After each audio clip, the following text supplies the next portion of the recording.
Jamal Lewis walked into the job interview with 2 degrees, a perfect resume, and a smile. 10 minutes later, security was called, not because he'd done anything wrong, but because the receptionist thought he looked suspicious.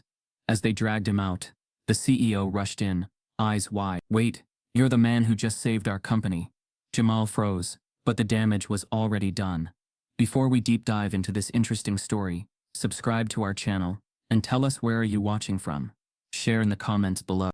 The first breath of October swept through Cambridge like a whisper, rattling the golden leaves, and carrying the crisp scent of autumn into Harvard's most prestigious lecture hall. Inside, the air was warmer, but thick with a different kind of electricity, the sort that makes people lean forward in their seats, without realizing it. The seats were packed in tight rows, every one of them occupied. Graduate students in pressed blazers sat beside visiting scholars from Europe and Asia, their eyes bright with anticipation. Some clutched notebooks, others carried tablets, fingers poised. They were all here for the same reason, to witness the unveiling of it. The "it" had no official name, just whispered titles: the Widowmaker, the Mathematician's Graveyard, an equation so labyrinthine that it had survived generations of genius minds without surrendering. For over 70 years, it had been written in chalk and erased in defeat, passed from one brilliant hand to another like a cursed relic. No one had ever made it past the halfway point without collapsing under its weight. And now Harvard's own Professor Lawrence Whitmore stood ready to give the annual lecture in which he would, for the 4th year in a row, prove why the problem was beyond human reach. Whitmore was a tall, silver-haired man whose suits were always navy, whose tone was always certain, and whose ego was as much a fixture of Harvard as its brick walls. His reputation wasn't just for intellect, it was for the subtle, slicing arrogance with which he dismissed anyone who dared question him. From the podium, Whitmore scanned the audience the way a conductor might survey an orchestra, with complete control. Then his eyes snagged on something unusual. In the very last row, slouched in a seat too big for him, sat a boy. Not a teenager, not a freshman, but a boy who couldn't have been more than 12. His hoodie was faded at the elbows, and the knees of his jeans were worn pale. On the seat beside him sat a woman in a thrift store coat, her hands folded in her lap like she was trying to keep them still. Caleb Mason. His presence here was an anomaly in every sense. Monica Mason, his mother, had fought like a storm against the kind of invisible bureaucracy that guards places like Harvard. She'd spent 3 months writing letters to the dean, then another 3 weeks calling every morning until a sympathetic secretary slipped her the pass for this open lecture. She knew her son's mind belonged here, even if nobody else thought so. The moment they had stepped through the heavy wooden doors, she'd felt the stares. Professors glanced over their glasses. Students tilted their heads. One girl in a silk scarf leaned toward her friend and whispered, not quietly enough, "Why is a kid here? This isn't a school field trip." Caleb had heard it, but he didn't turn his head. He'd learned long ago that some comments didn't deserve his attention. His eyes stayed fixed on the front of the room, where the chalkboard loomed like a stage curtain, waiting to rise. On the other side of the hall, Professor Whitmore noticed the boy again. His mouth twitched, not quite a frown but something like it. The same expression a man might wear upon discovering a stray animal at a dinner party. He leaned into the microphone. "Today," he began, "we will examine a problem so entrenched in failure that I caution even the brightest among you to approach it with humility. It is not a game. It is not a puzzle. It is quite simply a problem for real minds." There it was, the subtle dig. His voice wrapped around the word real, like a velvet knife. A few chuckles rippled through the crowd, the kind that came not from humor but from shared understanding.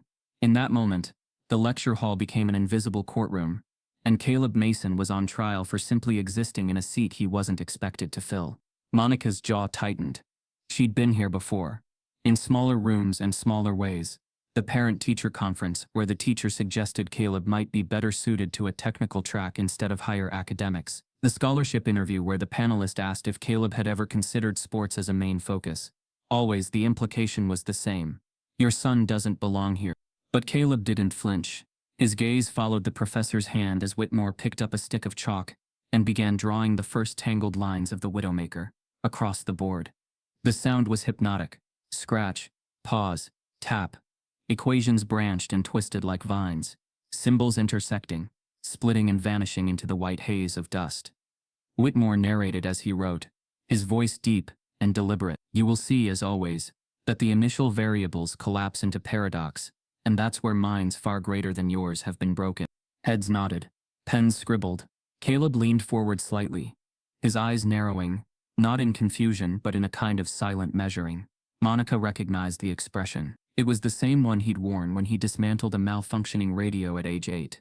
Spreading the wires across the kitchen table and explaining to her, step by step, why the design was flawed. Around him, students stole glances. At first it was amusement, the kids pretending to follow along, but then it became something else. His eyes were darting between symbols, tracing invisible pathways no one else seemed to see. The professor kept talking, but Caleb wasn't hearing the words anymore. He was hearing something else, the hum of logic connecting points, the quiet click of understanding as variables aligned in his head. Whitmore turned, dusting his hands. And there you have it, he said, stepping aside to reveal the equation in its full unsolvable glory. A masterpiece of impossibility. A polite wave of applause followed. And then, before anyone could settle back, Caleb Mason, 12 years old, wearing sneakers with frayed laces, raised his hand. A murmur rippled across the rows like wind through tall grass. Heads turned, some with curiosity, most with disbelief. From the podium, Whitmore froze for half a beat, the chalk still between his fingers. Then, with a smile that didn't touch his eyes, he said, "Yes." Caleb's voice was quiet, almost polite. "I think there might be another way to look at it." And just like that, the temperature in the room seemed to drop. Every head in the hall turned toward the boy in the back row, waiting to see if he would speak again, or be silenced. The boy's words, "I think there might be another way to look at it," still lingered in the air, fragile yet heavy. Professor Whitmore didn't respond right away. Instead, he tapped the chalk twice against the board, as if the sound alone could reassert his authority. "Well," he said finally, his tone slow and measured, "that's quite a statement for someone so young."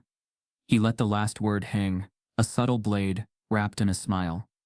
"Perhaps before we entertain alternate perspectives, we should remember what kind of minds have stood before this problem."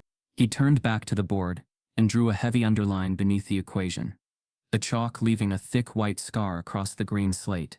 "This," he gestured broadly, "has defeated not just students but the greatest living mathematicians of our time. Entire conferences have been devoted to its mystery.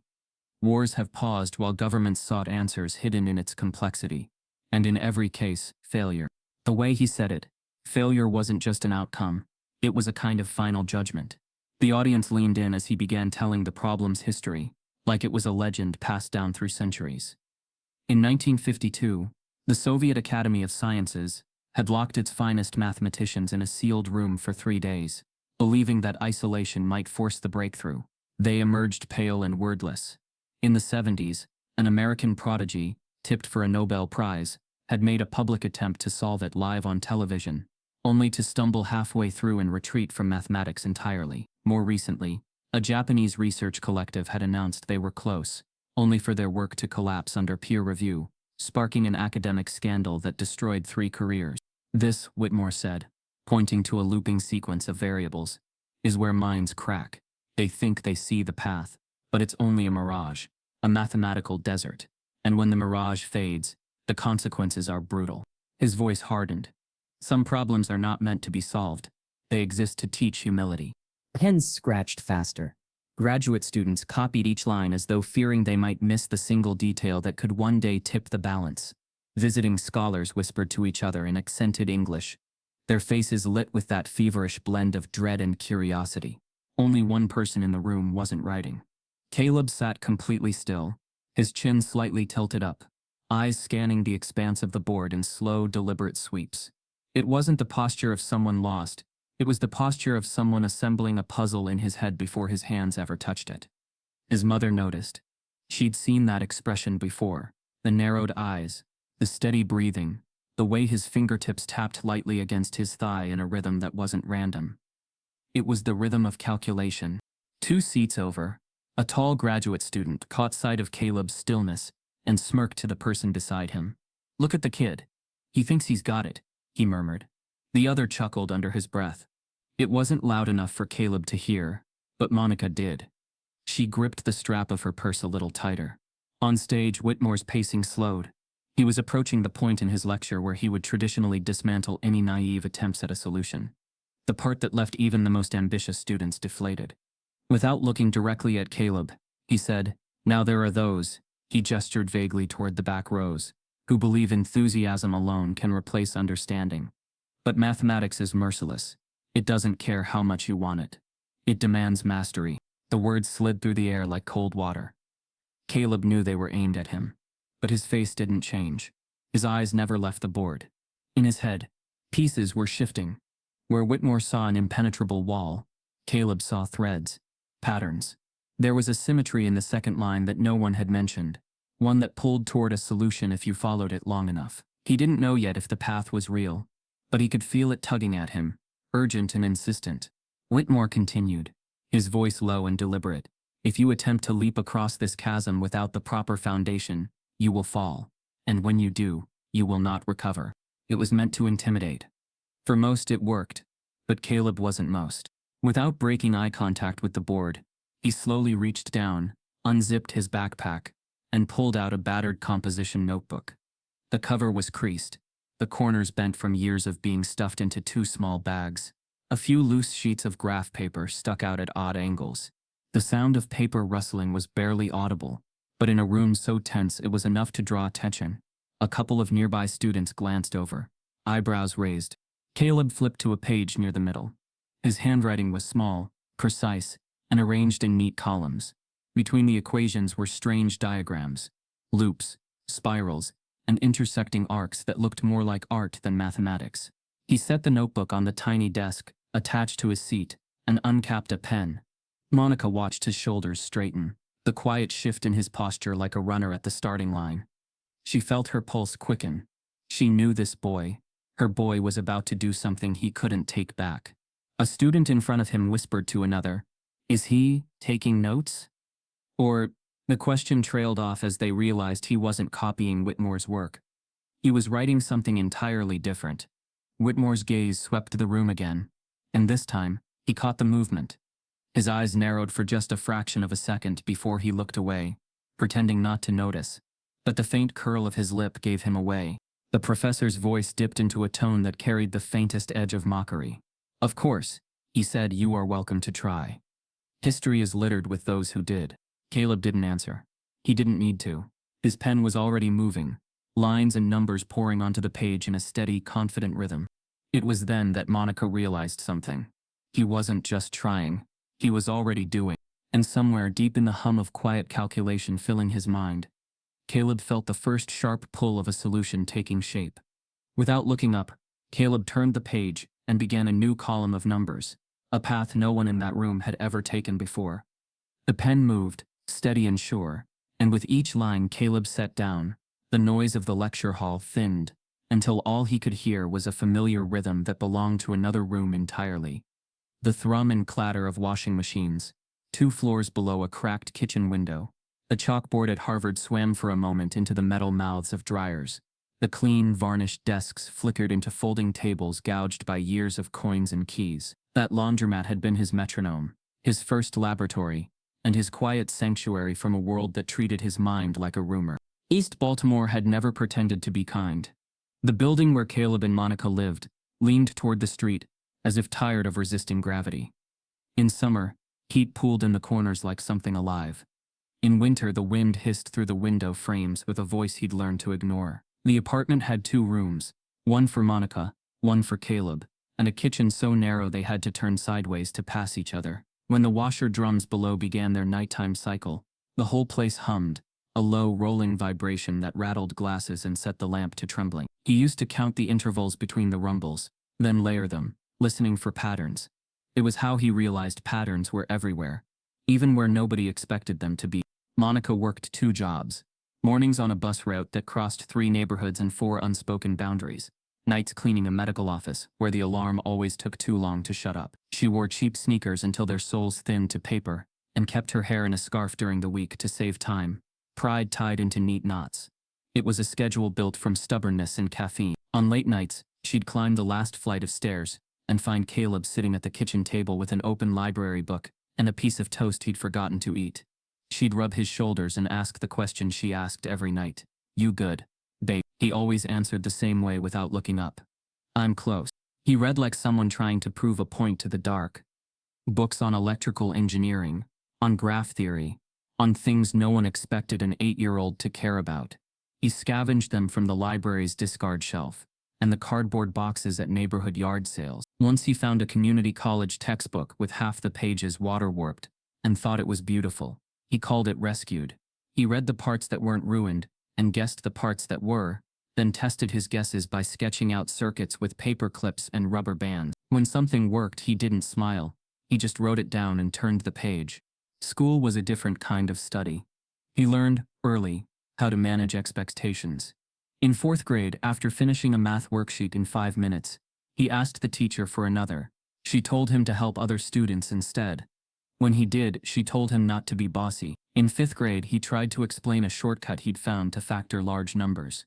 The teacher said, "Oh, honey, that's not how we do it here." It should have stung less than it did. But the worst wasn't the dismissal. It was the way the dismissal was dressed up as care. He heard it one afternoon when he stood by the classroom door, tying a shoelace that kept slipping free. 2 teachers leaned against the copier, voices low but careless with the edges. "He's bright," one said, "but not like that. He's too smart for a black kid. It puts a target on him." The other made a soft, sympathetic sound. "We should keep him grounded. Realistic goals." He double-knotted his shoe and walked home with his head down, counting the cracks in the sidewalk, telling himself that numbers were honest even when people weren't. Monica fought where he couldn't. In a cramped office that smelled like dry erase markers and old coffee, the school counselor sat with a folder on his lap and a smile that had the texture of paper. "We're all very proud of Caleb," he said, "but we need to set him up for success. Technical trades are essential. He could excel there." Monica didn't raise her voice. She didn't have to. "My son's success will not be resized to fit your comfort," she said. "Ask him about the numbers you don't understand. Watch him show you." The counselor blinked as if she'd turned the lights too bright. The next unexpected cut came not from words, but from a form letter. Caleb sat for a statewide assessment, and aced it so thoroughly that the district flagged the score as statistically anomalous. They called him in for a retest in a windowless room, with a camera watching from the corner. He scored even higher. The letter that followed offered congratulations, and then in the second paragraph asked for verification of testing conditions. A month later, a man in a blazer told Monica the district could not place Caleb in the gifted program due to an administrative overflow. She walked home shaking. The paper creased into a fist, and Caleb watched the way she smoothed it on the kitchen table as if she could iron the lie out of it. There was a science fair that year. Caleb built a model of a non-intuitive network routing protocol using toy cars, colored tape, and a battered laptop. When he presented, the judges leaned in, and something like hope rose in his chest. The ribbon went to a 7th grader, who compared types of bottled water. Later, a friend sent him a link. His network model, barely altered, had appeared as a submission to a national contest, under another student's name from his school. Alder, who ran the fair, and who said she believed in uplift, submitted it. When Monica confronted the principal, he nodded slowly and said, "Let's not make a scene. We wouldn't want Caleb associated with trouble." The word trouble sat on the table between them like a dare. Monica took Caleb's hand and left the office. The next day, the locks on her daughter's daycare had new codes. She wasn't sure whether to call it coincidence. On nights when doors kept closing, Caleb found another one online. He created an account on an open forum, where academics argued politely, until they didn't. He posted snippets of ideas under a handle that sounded like a scrap of sky, Blue Delta. He never said his age. The first time he sketched a method for tightening a bound related to the very problem now smeared in chalk at Harvard. The replies came slow, careful, and then not careful at all. Someone asked for proof. Someone else told him his intuition was admirable. Then a user with a lion icon and a Cambridge IP address, Cambridge Lion, commented, "Your steps are naive extrapolations of graduate-level heuristics. Return when you've matured." The line had no curse in it, but it felt like one. He memorized the phrasing without deciding to. Months later, he would recognize the cadence again, at a podium with good lighting and a microphone. The laundromat downstairs gave him something the forums couldn't: a way to think without permission. Miss Geneva at the corner store would slide him a grapefruit soda when business was slow and ask, "What you building today, baby Einstein?" He'd shrug and say, "Maps for things that don't know they're lost." In that basement smell of heat and soap, he'd time the spin cycles, chart the oscillations, observe how small imbalances created furious rattling, how the machines moved hardest when one sock stuck to the glass. The metaphor lodged itself beneath his skin. Small biases multiplied could throw whole systems off center. It was a substitute teacher, Mr. Carver, who saw it most clearly. He'd retired from some job nobody understood, and came back to fill in mornings. He watched Caleb work through a set of problems, and asked, "Why do you scratch the table like that?" Caleb stared at his hand, surprised. "I'm keeping time," he said. Mr. Carver nodded. "Don't let them slow your rhythm." Before winter break, Mr. Carver scrawled an address on an index card, a public lecture in Boston, open to anyone. "They say no," he told Monica when she came in for dismissal early, "until the day they say yes. Go anyway." The card sat on their fridge for months under a magnet shaped like a crab. The article happened by accident. A photographer for a tiny neighborhood paper came by to shoot a feel-good piece on young achievers. She took pictures of kids in chess club and asked Caleb to hold up a ribbon he hadn't won. He did. Instead, he showed her the battered notebook, full of spirals and arcs that looked like art. She saw something there, and wrote a small piece with a big headline, "Laundromat Prodigy." It sounded silly, and Caleb hated it. But the words traveled farther than anyone expected. People shared. A retired math teacher in Ohio sent $20 and a note that said, "You remind me why I didn't quit." An engineer in Atlanta sent $50 and a book recommendation. Someone from Boston, no name, no return address, mailed 2 laminated visitor passes to Harvard's annual lecture, with a sticky note. "Open seating. Make them see you." Monica cried, in the kitchen when the total crept past $400, then past $1,000. The community fund topped out at enough for bus tickets, a motel with mismatched curtains, and a pair of shoes that didn't let the rain in. On the morning they left Baltimore, the laundromat was still closed.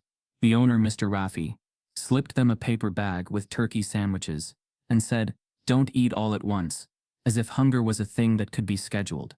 The bus lumbered north, while the sky pulled on a blue coat. Monica rehearsed questions out loud: who to ask for, which hallway to follow, how to handle the look that would come, and Caleb drew a loop in his notebook that wasn't a loop at all but a doorway. They arrived in Boston and felt the difference immediately. The air had money in it, and the bricks looked like they had been told to behave. Harvard's gates rose ahead, black iron curving into a name that had never said hello to either of them. The yard was full of certainty and fleece jackets. Caleb watched people walk with the kind of ownership that looked inherited. Monica fixed her scarf and tucked her chin the way she did when she was bracing for weather. At the check-in table, a student volunteer scanned the passes and paused. Her smile faltered for a fraction of a second before returning, brighter than before, as if overcorrecting. "This lecture is quite advanced," she said. "It can be a little overwhelming," Monica answered, "for both of them." "We like overwhelming," she said. "It keeps us awake." The volunteer's eyes flicked to Caleb's shoes, and then his face. He looked back without blinking. There was a beat of silence no one could fold. Inside the hall, the seats filled with people who had never heard of a laundromat, prodigy, and never intended to. A row behind them, a voice asked a question, wrapped in humor and vinegar. "Why is a kid here? This isn't a school field trip." Caleb didn't turn. He measured the distance between the chalk tray and the board, between the man at the podium and the facts he was about to bend. Whitmore spoke with confidence, arranged like furniture. The chalk sang its dry song, and the room hummed with a belief old as the building. Some doors are not meant for all hands. Caleb lifted his own anyway. When the time came, the question forming out of months of rhythm and quiet defiance. He felt the gaze of 100 strangers swing toward him and hold. The professor's mouth twitched. The room waited for permission to laugh. Monica, who had learned to read weather by the shape of clouds and rooms by the shape of mouths, leaned forward just enough for him to hear her without anyone else doing so. "Listen," she whispered. "Some here will see your skin before they see your mind. Prove them wrong." Caleb's fingers tightened around the battered notebook in his lap, and he began to rise just as a familiar username from months ago, Cambridge Lion, slipped into his memory with a voice that sounded very much like the man at the podium. The scratch of Caleb's pen was quiet, but in a room trained to hear every nuance of Whitmore's voice, it might as well have been a drumbeat. The equations on his page grew like vines, curling and crossing, each stroke deliberate. It wasn't frantic scribbling, it was mapping. He paused occasionally, eyes flicking to the board as if confirming landmarks, then continued without hesitation. Whitmore's lecture stumbled for half a second before regaining its rhythm. His gaze, sharp as the tip of the chalk he held, slid toward the back row. He saw not the bowed heads of diligent students, but one small figure leaning over a notebook with a calm that verged on insolence. And as you can see, the second reduction collapses under Whitmore stopped. The pause was intentional, the kind used to draw attention to an irritant. His eyes locked on Caleb. "Young man," he said, voice amplified just enough to reach the corners. "Perhaps you'd like to share your cartoon doodles with the class." The laughter that followed wasn't loud, but it was sharp. A ripple of smirks and raised eyebrows passed through the audience. The kind of laugh that doesn't erupt. Caleb didn't look up. "I'm just checking something," he said softly, the words so even they almost sounded like an apology, except there was no apology in his tone. The quietness only seemed to irritate Whitmore further. "Checking something," he repeated, letting the phrase drip with incredulity. "And what is it you're checking?" "The spelling of your name. The number of ways to waste an afternoon." Another round of chuckles. This one looser. Emboldened, a man in the second row whispered to his neighbor, "Kid's about to get roasted." But Caleb's pen didn't falter. His eyes moved between his notebook and the board as if Whitmore's voice were no more than background noise. His breathing was steady, shoulders relaxed, the same way he looked at home when trying to fix a problem no one else had the patience to solve. Whitmore turned back to the board, his annoyance tucked beneath a veneer of control. "Confidence," he said to the room at large, "is admirable. Misplaced confidence is, well, it's academic suicide. I would advise everyone here not to waste their time chasing a ghost solution." The warning was aimed at the audience, but it was designed to burn Caleb. Monica shifted in her seat. She'd heard men like Whitmore before, the kind who used polished language as a blade, who could wound without ever breaking the rules. In the row ahead, two graduate students whispered, "He's about to crush that kid." The other snickered. "Good." Caleb's pencil moved faster. Symbols cascaded into place, forming bridges where others saw gaps, bending lines that had always been rigid in every textbook he'd read. He wasn't reacting to Whitmore's words. He was somewhere else entirely, in a space where variables spoke and time moved differently. The atmosphere in the hall shifted. Those close enough to glimpse his page began to notice the structure, the precision. This wasn't doodling. These were calculations, layered, purposeful. A few students leaned subtly to get a better look, then exchanged glances that said they weren't sure whether to be impressed or skeptical. Whitmore's voice continued, filling the space with the certainty of a man who believed his every sentence was a fact. "Mathematics rewards discipline, not impulsive creativity. For every brilliant leap forward, there are 1,000 foolish jumps into the void. We remember the leapers who land. The rest are forgotten." Caleb knew the speech without having heard it before. He'd seen its cousin in message boards and faculty lounges, in the tidy comments written on returned assignments that claimed to encourage, while really shutting the door. "Stay in your lane. Don't imagine too much. This space isn't for you." From the back row, a visiting scholar from Germany tilted his head, noticing the boy's unbroken focus. "He's not even listening," he murmured to the woman beside him. The woman glanced over and frowned. "He's seeing something." Whitmore was writing a new set of expressions on the board, demonstrating the moment where all previous solutions had failed. "Here," he said, underlining with quick strokes, "is the cliff. This is where genius goes to die." Caleb stopped midline, eyes tracing the pattern one more time. He saw it then, the place where the equation bent ever so slightly, just enough to open a new path. It was like spotting a seam in a locked door. His heart rate lifted, not with panic, but with that rare thrill of recognition. Something was here, hiding in plain sight. The sounds of the room faded. The scraping chalk, the shifting seats, even Whitmore's deliberate pacing. All of it dropped away until there was only the thread in his mind, pulling him forward. Monica caught it, the change in his posture.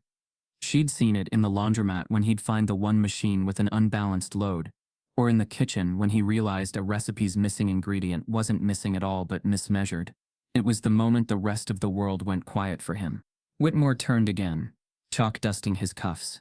"Of course," he said with a faint smile that wasn't a smile. "Some will still believe they see something others have missed. They'll imagine themselves as visionaries, only to find they've been tracing shadows." The lecture hall chuckled obediently. But Caleb's hand froze over the page. His pencil hovered, then lowered to the paper. He wrote 3 quick lines, lines that didn't close the loop, but instead bent it outward. His eyes lit, sharp and certain, as if someone had switched on a lamp inside him. Monica's breath caught. She leaned forward, but before she could speak, a soft gasp came from one of the graduate students trying to peek over Caleb's shoulder. The student whispered to his friend, That's not in the literature." Whitmore heard the whisper and pivoted, scanning the rows. His gaze fell on Caleb again, just as the boy's hand lifted from the page. For the first time all morning, there was no trace of uncertainty in his face, only the quiet, unnerving calm of someone who knows. Caleb slowly closed his notebook halfway, hiding his work from view, and looked directly at Whitmore, the faintest trace of a smile curling at the edge of his mouth. Caleb kept that thin, knowing smile for only a second. Then the smile vanished, and the pen came alive.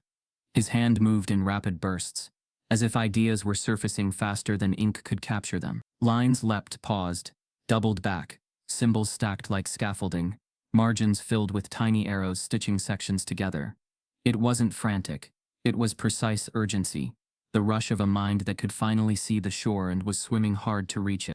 In the first 2 rows, students felt the shift before they understood it. The boy in the back was no longer a curiosity. He was a node the room began to orbit. Necks craned, pens slowed. Even the polite cough ceased. A doctoral candidate in a gray cardigan, Nora Briggs, leaned left until her shoulder almost brushed her neighbor's arm. "That's a structure," she whispered. "He's building something." From the lectern, Whitmore tapped the chalk twice, the sound crisp and corrective. "As I was saying," he continued, voice silky with insistence, "discipline is the bedrock of this discussion. There are temptations to wander into, imaginative detours. Resist them." The word detours landed like an accusation and rolled down the sloped floor toward the back row. Caleb didn't hear it. His world had narrowed to 3 columns on a battered page. In the first, he rewrote the original expression without the performative flourishes Whitmore favored. Stripped of theater, the bones showed. In the second, he worked a translation most texts dismissed as inelegant, a recoding that treated a stubborn sequence like a rhythm rather than a line. In the third, he tested short runs the way a musician riffs to find the note that unlocks the melody. Patterns emerged. The first surprise came when a troublesome term, infamous for refusing to settle, softened under an inversion he'd only ever seen applied in number theory's quieter corners.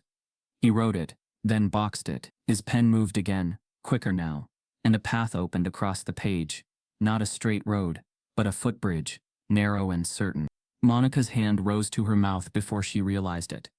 The gesture was old muscle memory, the laundromat nights when he'd stare at a circuit board no one believed he could fix, then tilt his head and make one small decisive change that brought the whole thing to life. She lowered her hand and pressed her palm against her chest as if to calm the pace beneath.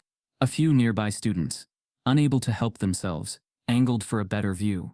Ethan Vale, a second year with a reputation for speed, frowned. "Those aren't doodles," he muttered. "He's tracking invariance." The student beside him snorted, a reflex surviving longer than facts. "He's tracking his bedtime." Ethan didn't answer. He kept staring.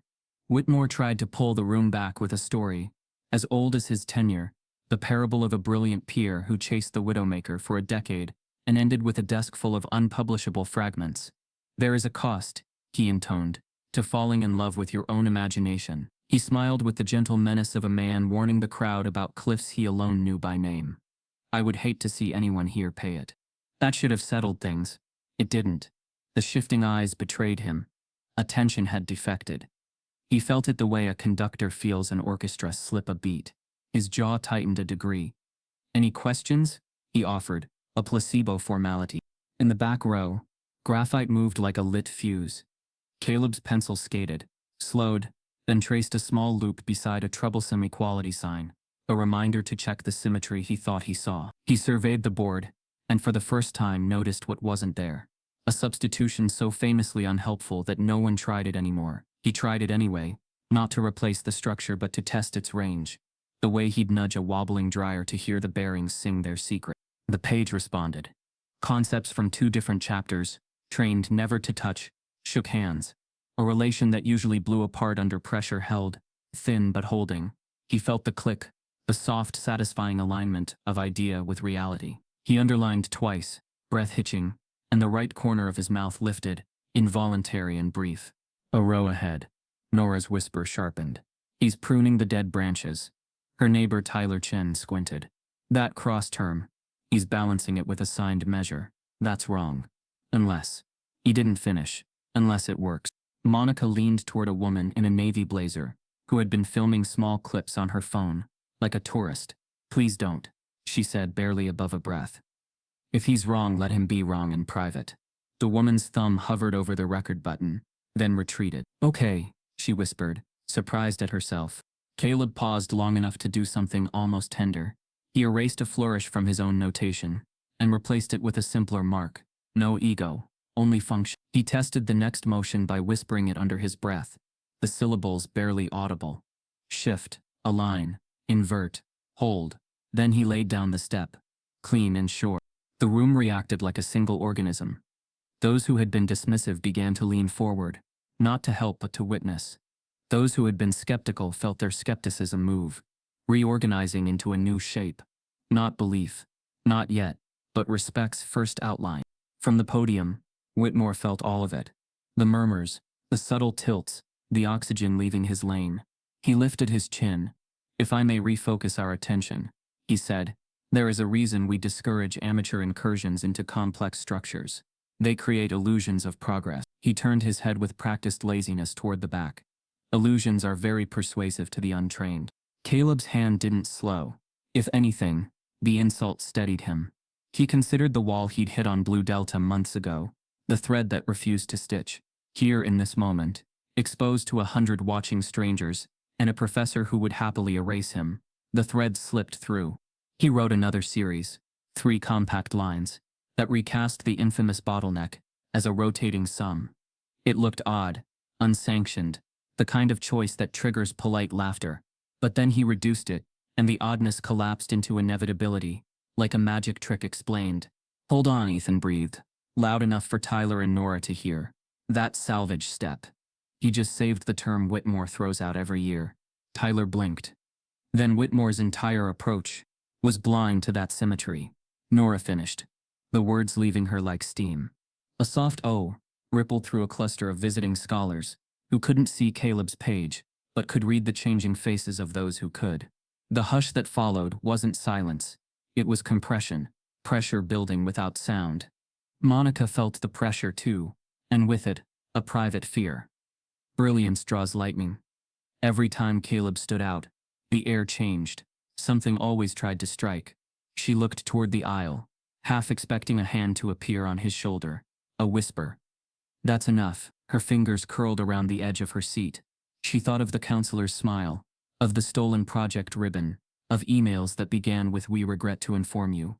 She imagined the words already forming in Whitmore's mouth, dry as chalk, plagiarism, coincidence, error. Instead, an unexpected sound. A throat cleared on the center aisle microphone. A young woman in a crimson lanyard, Ashley Reed, one of Whitmore's teaching fellows, stood with a tablet in hand. Professor, she said carefully, there's a note from the organizing committee. They'd like you to remind the audience that open lectures are not interactive sessions. The message was for the room, but it was aimed at a single boy. The microaggression wore a blazer. Whitmore nodded, grateful for a lever. Indeed, he said smoothly. Observation is welcome. Participation is premature. A handful of heads turned toward Caleb, with the subtle cruelty of people seeking permission to dismiss. The glance said, "You heard him." But the others, the ones who had seen the page, didn't move. A few even shifted aside to clear a sightline. Caleb stopped for the first time in minutes, not from uncertainty but to check the integrity of what he'd built. He walked the logic backward, step by step, looking for the place where ego might have hidden a flaw. He found none. The bridge held. He closed his eyes for a beat, and the laundromat's low thrum returned, a bearing that could either rattle a machine to death, or realigned, let it run smooth for years. He reopened his eyes to the Harvard chalkboard, and the men who had never heard that music. He wrote the next reduction in 2 strokes, then lowered the pencil. Nora exhaled a laugh that wasn't laughter. "My God," she said, reverent and stunned. He just neutralized the paradox term. Tyler gripped his pen but didn't write.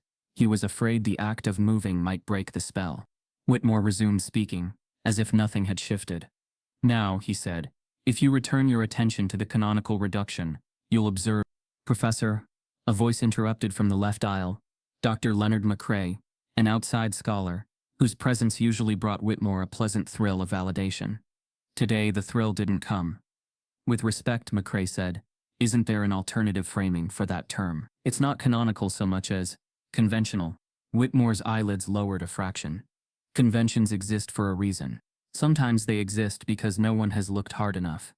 McCrae replied, eyes flicking, unmistakably toward the back row. A pulse of heat climbed Whitmore's neck. He stared at the chalkboard as if it had betrayed him, then turned just enough to pin Caleb with a measured look. Young man, he said, tone softening into a patronizing velvet. Do you have a point you intend to make, or are you here to practice penmanship? Caleb finally looked up. His voice was even. I'm trying to decide if the second reduction has to fail. Quiet. Someone coughed and apologized to the air. Whitmore smiled. The patient adult indulging the precocious child. It does. The literature is quite clear. What if the symmetry you discard isn't noise? Caleb asked. What if it's the signal you keep missing because it's inconvenient? A few gasps, small and scandalized. Not at the content, but at the audacity. Monica's stomach turned over. Pride and terror sharing a single seat. Whitmore's response was surgical. A charming thought, he said. But one we outgrow with training. He glanced at the wall clock, a tight, final motion. We're short on time. Let's proceed. But the room didn't proceed.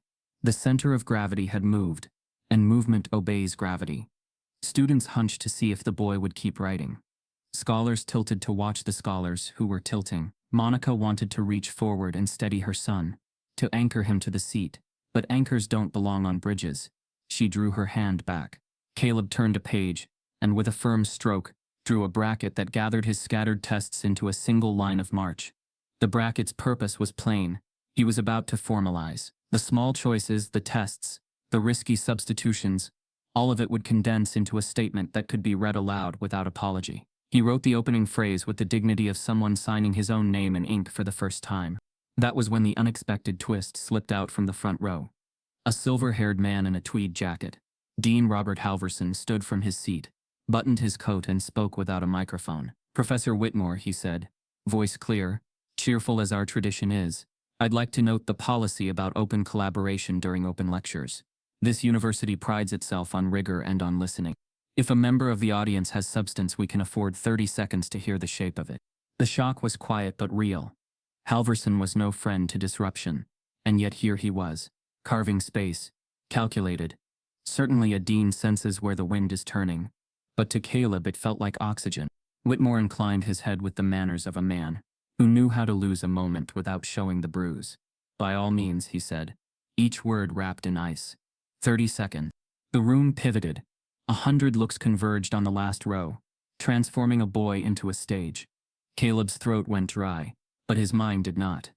He placed the pencil across the spine of the notebook, stood, and gathered the battered pages with hands that suddenly felt older than 12. Monica pressed her lips together, the prayer wordless and fierce. Hold steady. Make them see you. He took one step into the aisle, then another, gravity and expectation pressing from all sides, and yet parting just enough to let him through. Numbers crowded the margins of his vision, like companions jostling to be introduced. Whitmore's gaze followed him down the sloped aisle, expression carved to serenity. Only the chalk, ground to a sharp nub, betrayed tension in his grip. Caleb reached the midpoint and kept walking. He did not look right or left. He looked at the board, at the place the world had agreed to call impossible, and then at the man who owned the room. He reached the front row, lifted the notebook to his chest as if carrying a fragile instrument, and took the first step up toward the stage. He stopped at the bottom stair, turned a page with deliberate care, and the entire hall strained forward as one, waiting to see if the numbers in his hands would be allowed to speak. Caleb's shoes made no sound on the stage steps, but the weight of his presence was louder than applause. The notebook, frayed and softened at the edges from years of being handled, sat against his chest like a shield. His chin was lifted just enough to keep his eyes level, but not enough to appear defiant, a balance only someone accustomed to navigating suspicion could manage. Whitmore turned toward him fully now, no longer half engaged with the chalkboard or the audience. The professor's posture was perfect, his stance wide, his suit jacket draping with the authority of a man who lived in rooms where he always spoke last. When he finally broke the silence, his voice was dipped in the kind of politeness that concealed a blade. So Whitmore began, drawing out the single word, "You believe you've solved my problem?" A few students chuckled nervously, unsure if the exchange was performance or confrontation. Cameras lifted, some phones half hidden, others brazenly out in the open. Caleb didn't blink. "It's not your problem," he said quietly, but each syllable carried. "It belongs to the truth." The line cracked the air, like a dropped glass. Gasps rolled through the hall, sharp and collective. Somewhere in the middle rows, Nora Briggs sat back hard, her pen slipping from her hand. Monica's spine straightened, the way it had when Caleb had defended himself at a parent-teacher conference years ago, without raising his voice. Whitmore's mouth curved into what could have been a smile but wasn't. "The truth, Mr. Mason," Caleb said. "Mr. Mason." Whitmore took a step closer, the polished floor amplifying the sound of his shoes.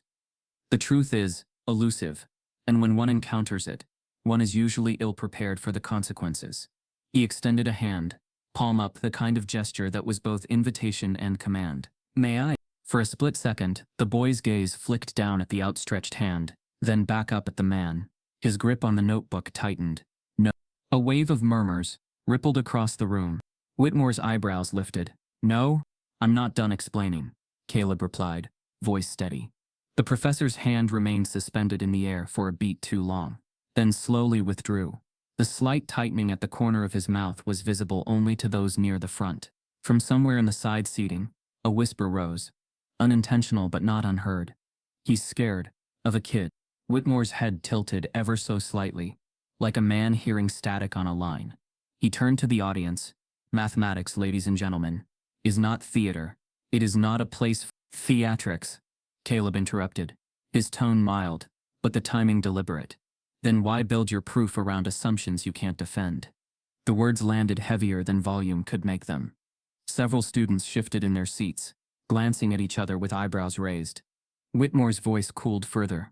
"Which assumption would you like to enlighten us about?"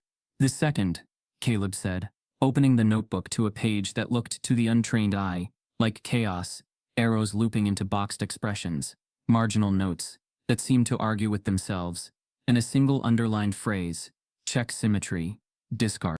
"This one," Caleb continued, tapping a pencil on the page. "You discard the symmetry here." His finger traced a point halfway through the sequence on the board. "You assume it's noise. It's not. It's the signal." The audience leaned forward as one organism. Even the students who had been smirking minutes ago were now alert, unsure where the balance of the room was tipping. Whitmore walked to the board and tapped the section Caleb indicated. "This," he said, his tone dripping with practiced authority, "has been examined exhaustively. It collapses into redundancy. It adds nothing of value to the proof." "Then you didn't look far enough," Caleb said. He turned the notebook slightly toward the audience. Not enough for everyone to see clearly, but enough to flash the structure to those in the first rows. "It holds the relationship that neutralizes your paradox term. Without it, your path stops here." A soft "oh" escaped from the lips of Dr. McCrae in the front row, quickly covered by a cough. Whitmore heard it. His eyes flicked to McCrae, then back to Caleb. "Young man, you're drawing conclusions from the same data you've been looking at for years," Caleb cut in. "The difference is, I didn't throw part of it away because it didn't fit my plan." A rustle of unease moved through the seats. In the back corner, a woman with a press badge scribbled something fast. Whitmore straightened. "You speak with certainty rare in one so inexperienced." Caleb shrugged slightly. "Maybe that's why I saw it. I wasn't trained to ignore it." The room went utterly still, that precarious silence where the next sound could be laughter or history. Whitmore stepped forward again, closing the space between them, until the edge of the notebook brushed his jacket. His hand rose once more, slower this time. "If you're so confident, let me examine it." This time, the movement was deliberate. Caleb pulled the notebook back to his chest. "You'll see it," he said, "when I'm ready." Gasps again, louder now. Whitmore let the moment hang, then turned half toward the board, as if willing the equation to reclaim the audience's attention. But the center of gravity had shifted. Eyes were on the boy. From her seat, Monica could see it. Not arrogance, but clarity. The same clarity he'd had when dismantling a rigged school test in front of a counselor, calmly showing each flaw, until the man stopped smiling. The professor's voice dropped to something almost conversational, but his eyes stayed sharp. Mr. Mason, you do understand the implications of claiming a solution here. Yes, Caleb said simply.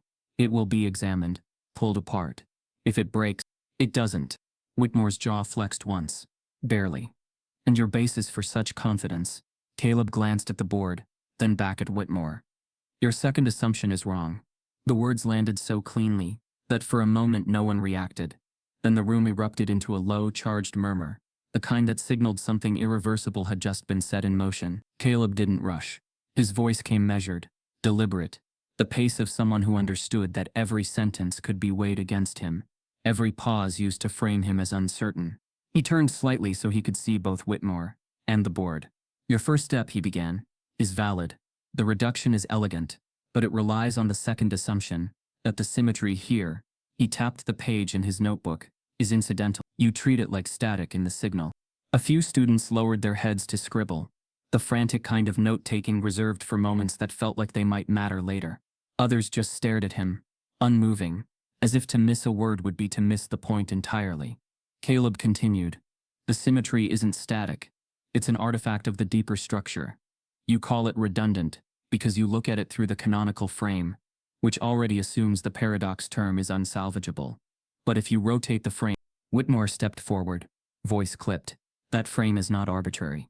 It's been validated by others who start with the same assumption, Caleb said, his tone quiet but unwavering. So of course it validates itself. You've built a loop that proves its own limits. The words hung there, not loud but heavy.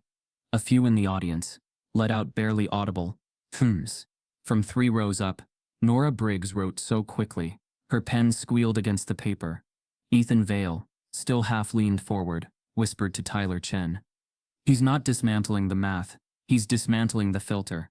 Tyler nodded without looking away from Caleb. Whitmore tried to reclaim the floor. You speak as if. I'm speaking from the work, Caleb said. Look at the structure after the first transformation. The symmetry aligns with the inversion of the paradox term. If you carry it forward instead of discarding it, it collapses, Whitmore interrupted, his voice rising a fraction. It doesn't, Caleb said, and now his tone had steel under it. It changes form but it holds. You just don't follow it because it stops looking familiar. A ripple of energy passed through the room. Monica gripped the arms of her chair, her eyes damp. It wasn't only pride, it was the shock of watching something she had told him for years. Don't let them define the limits for you. Unfold in front of 100 people who might have dismissed him before he spoke. Whitmore exhaled through his nose, setting his jaw. Mr. Mason, the methods we use here are not chosen lightly. They represent decades of habit. Caleb finished. Not truth. The words were too calm to be disrespectful, but they hit harder than if he'd shouted. A few students exchanged glances, caught between awe and disbelief that anyone, let alone a boy barely tall enough to see over the lectern, had just said it. Caleb turned another page, in his notebook, revealing a set of transformations linked by neat arrows. This is the road I followed, he explained, pointing to the boxed equality at the bottom. By preserving the symmetry, the paradox term doesn't explode. It folds into the structure and simplifies. It's not a wall, it's a bridge. From the audience, McCrae leaned back, murmuring, "That's actually consistent." His voice wasn't meant for the mic, but the acoustics carried it just enough for Whitmore to hear. The professor's hand twitched toward the chalk, then dropped. Mr. Mason, theories are cheap. Anyone can sketch an alternative. The test is whether it survives in the open, under scrutiny. Caleb nodded once. That's fair. Whitmore's eyes narrowed, sensing the boy wasn't intimidated. Then perhaps you'd like to test it here. Now! In front of the room. Gasps scattered like coins dropped on tile. Monica's fingers tightened on the edge of her seat. She knew this tactic. The public challenge designed to push him past his limit, to turn the audience into a witness not to brilliance, but to collapse. Caleb didn't flinch. He looked at the board, then at Whitmore. Okay. The agreement landed like a stone in still water, sending quiet shockwaves through the hall. Whitmore's mouth twitched, whether in approval or something sharper was unclear. Then he said, stepping back from the chalkboard, "Show us." Caleb walked past him toward the board, notebook open, ready to write, and for the first time since the lecture began, Whitmore stepped completely aside. The chalk felt heavier than Caleb expected, dense, almost damp in his fingers, as though the moment itself had weight. He rolled it once between his fingertips, grounding himself in its grit, then turned toward the board. The hall, moments ago full of breath and murmur, now felt vacuum-sealed. The first stroke was deliberate, wide enough for the back row to see. He started by copying Whitmore's opening structure exactly, not to imitate but to anchor the audience in familiar territory. There was no reason to ask them to trust him yet. Step 1, Step 2, all exactly as Whitmore had laid them out. Only when he reached the infamous symmetry point did his path veer. Instead of striking it out, he circled it with a smooth, unbroken loop of chalk. The soft scraping sound echoed in the silence. Then, with a lighter touch, he drew an arrow that redirected the sequence instead of cutting it off. A soft rustle of shifting bodies moved through the crowd. In the front row, Dr. McCrae leaned forward, elbows on his knees. Caleb spoke only when necessary. "You treat this as noise," he said, without turning. His voice calm. "But if you keep it, the inversion aligns with the paradox term." He wrote a short set of transformations. Clean, balanced, each one following the last like the notes of a song. Students began to tip forward in their seats. Pens were still now, either forgotten or suspended in midair. The boy wasn't just writing, he was navigating, and they could feel it. Whitmore paced slowly behind him. Hands clasped, his expression was unreadable, but his jaw shifted in small tightening movements. Caleb kept going. The preserved symmetry branched into two paths, one the familiar dead end, the other a fragile, narrow walkway. He took the second without hesitation, reducing each term in tight, decisive bursts. "This isn't new," Whitmore interjected suddenly, his tone light but sharpened at the edges. "It's a reframing of—" "It's not a reframing," Caleb said, still writing. "It's a continuation." He underlined the last term, then carried it into a clean reduction that dropped away half the clutter the room had accepted as inevitable. A low gasp rolled through a section of visiting scholars. One of them, a tall man with a South African accent, whispered to his neighbor, "That cancels the overflow." Monica's hands were clasped so tightly in her lap. Her knuckles had gone pale. She could see the way his shoulders moved, smooth, unhurried, the way they did when he was in a place beyond distraction. This was the Caleb she saw at the kitchen table at 2 a.m., bent over a problem nobody asked him to solve, lost in the work for its own sake. Step by step the proof unfolded, and with each step the hall seemed to tilt further toward him. He paused only once, not because he was unsure, but because the next move was the one that mattered. His hand hovered, chalk just touching the surface, before he drew the transformation that aligned the paradox term with the symmetry. There it was, the moment where his work split permanently from Whitmore's. A murmur ran through the room like a current. Nora Briggs's pen scratched furiously again, this time copying not just the math, but the sequence of decisions. Ethan Vale had stopped writing entirely, his eyes fixed on the board. Whitmore stopped pacing. "You've introduced instability," he said. Caleb glanced at him, just long enough to meet his eyes. "It stabilizes in the next step." And it did. The reduction landed perfectly, the instability collapsing into a simplified form, so clean it almost looked like it had been hiding there on purpose. The tension in the room shifted, no longer disbelief, but something closer to awe, that people didn't want to name yet. Caleb pressed forward. Each transformation followed naturally from the last, not by leap, but by inevitability. The elegance was in how little he did. No theatrics, no flourishes, just quiet efficiency. Whitmore moved closer, watching the board as if proximity could alter the outcome. Caleb barely noticed. He was already inside the final sequence. He worked in near silence now, chalk tapping softly between steps. A cluster of graduate students, near the back, leaned forward so far they might as well have been standing. From the far right, Dr. Halverson's voice carried without a microphone. "Proceed." The single word had no emotion, but it gave the moment an official weight. Caleb nodded once without looking away from the board. 2 more reductions. Then one final amendment. The centuries-old obstruction that had stopped every attempt before now sat neutralized, obedient, ready to be carried into the endgame. Students who had come in expecting a spectacle now watched like witnesses to something both intimate and public. It was no longer about a boy and a professor. It was about the thing on the board, the stubborn shape of a problem finally bending. Caleb took a slow breath and moved into the final line. The chalk squeaked slightly as it touched the board, a sound so small but in that silence it was electric. And then he stopped. The line was almost complete. One more step and the proof would close. The room leaned forward collectively, as if pulled by a string. Caleb stood motionless, chalk in hand, eyes on the nearly finished work. He lowered his hand, set the chalk carefully in the tray, and turned to face Whitmore, the last step hanging in the air like a held breath. The lecture hall felt as if someone had pressed pause on the world. No one shifted. No one whispered. Even the air seemed hesitant to move, caught between the weight of what had just been written and the emptiness of what had not. On the board, the proof was almost complete, a lattice of logic and precision that led with undeniable clarity to a conclusion only a single variable away.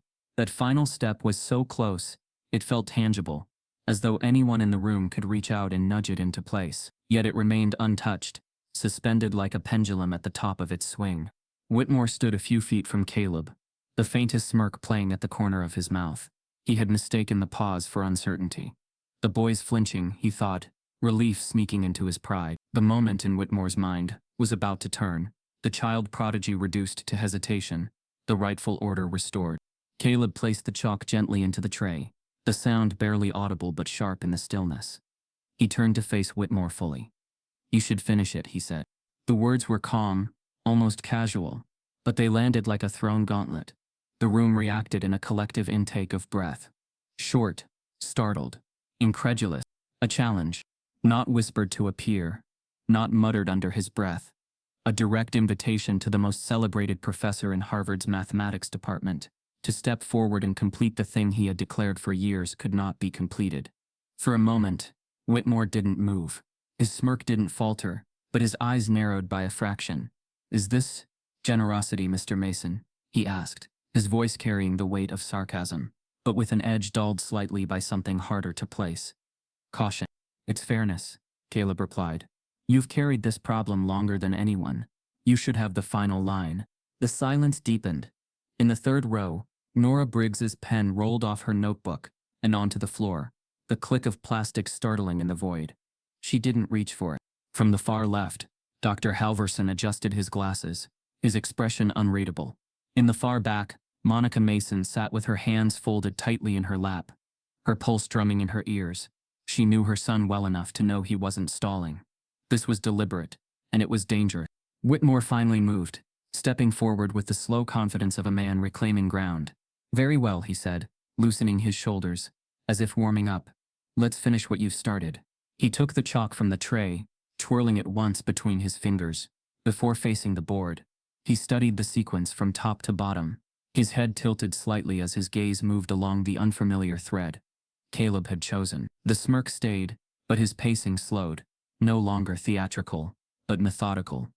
He reached the final transformation and froze. The line hung there, its logic undeniable, but its last step demanded a leap he hadn't taken before. It wasn't that the math was hidden, it was that the approach required surrendering the framework he had built his career defending. A few in the audience noticed the shift.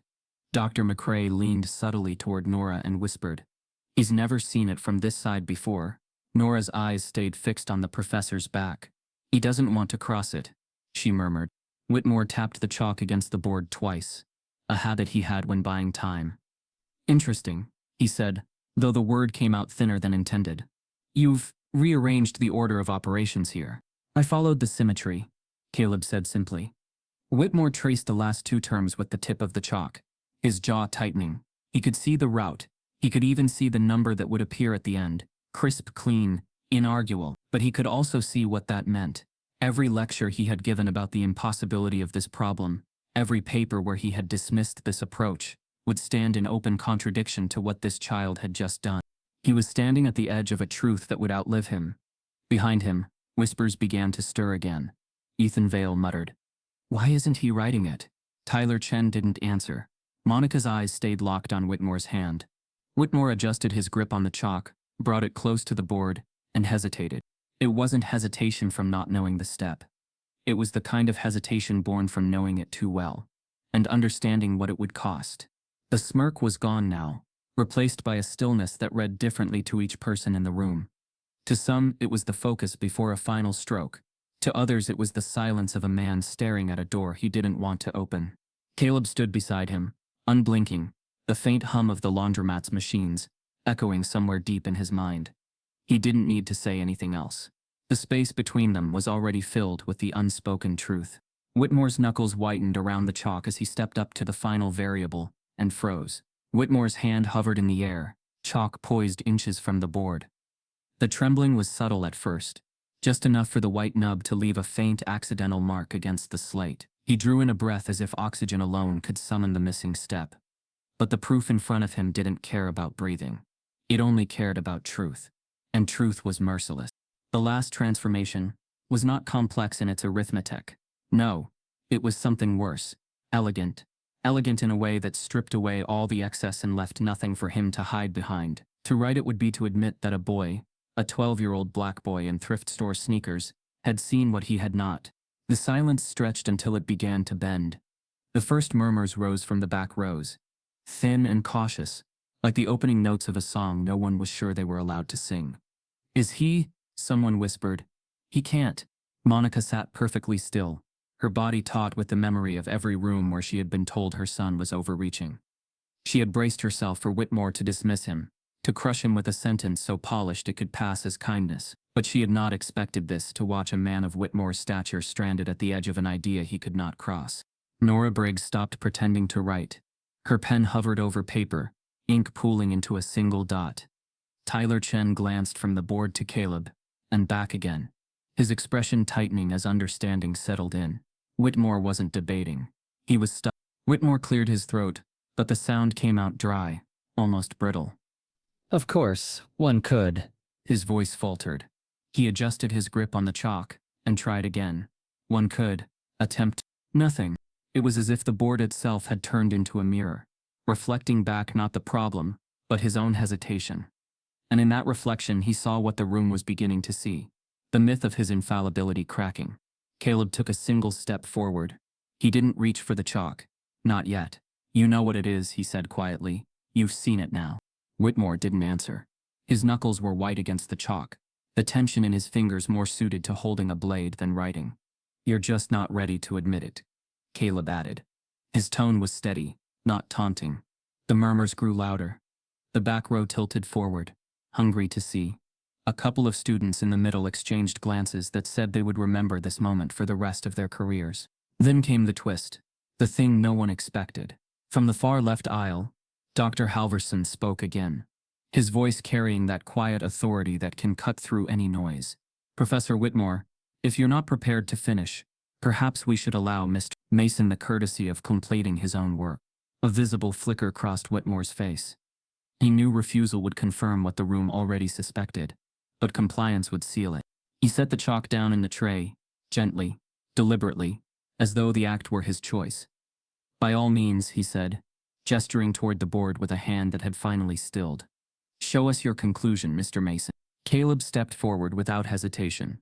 He picked up the chalk, not looking at Whitmore, not looking at anyone in the audience, just at the gap on the board.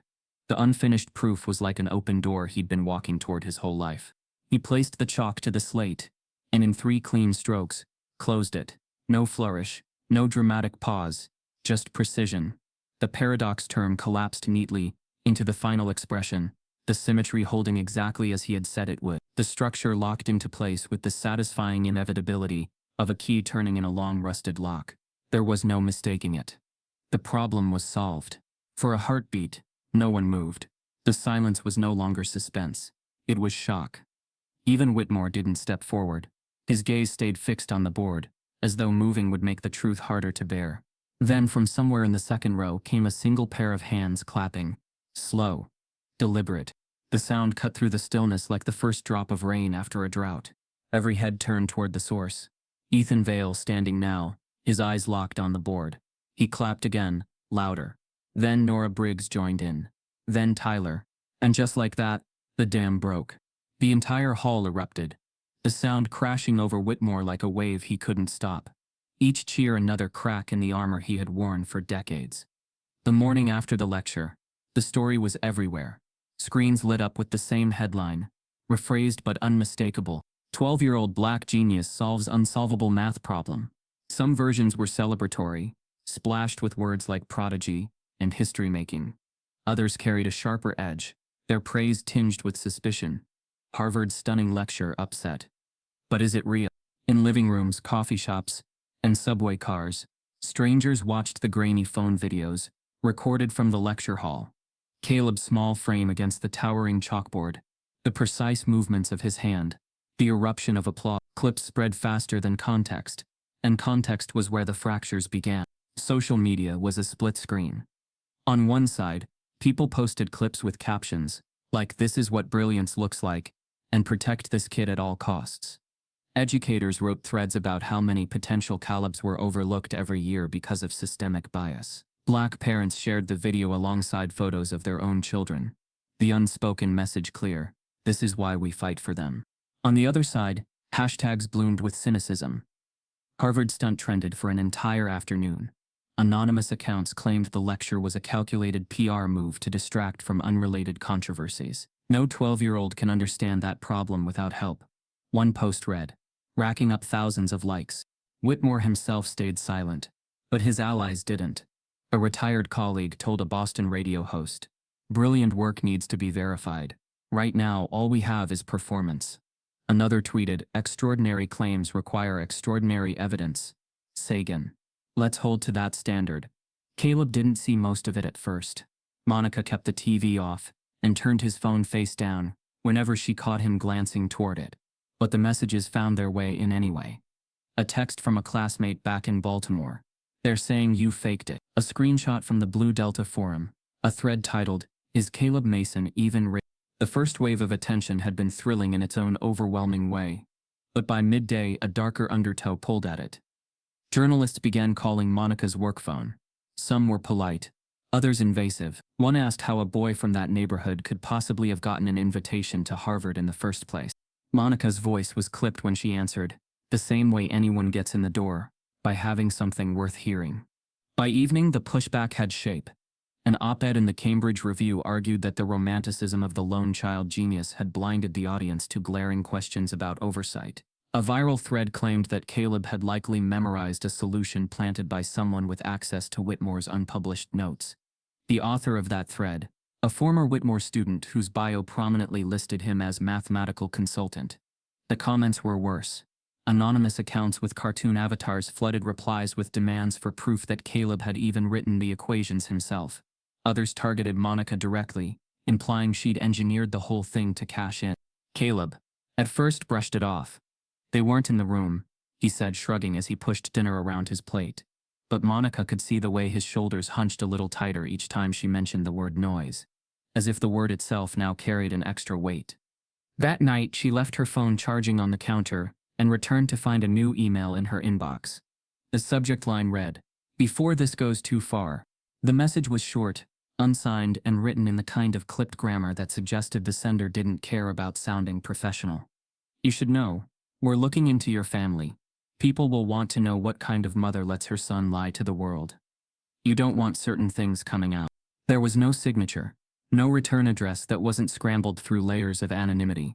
Just that single pulsing threat. Monica read it twice, her throat tightening. There were no certain things to expose, at least not in the way the sender intended. But that wasn't the point. The point was to make her imagine what might be twisted, what might be dragged into the light, and distorted until it was unrecognizable. She closed the laptop and sat for a long minute in the dark kitchen, the hum of the refrigerator filling the space. Caleb patted in, rubbing his eyes. "You're still up?" he asked. Monica forced a small smile.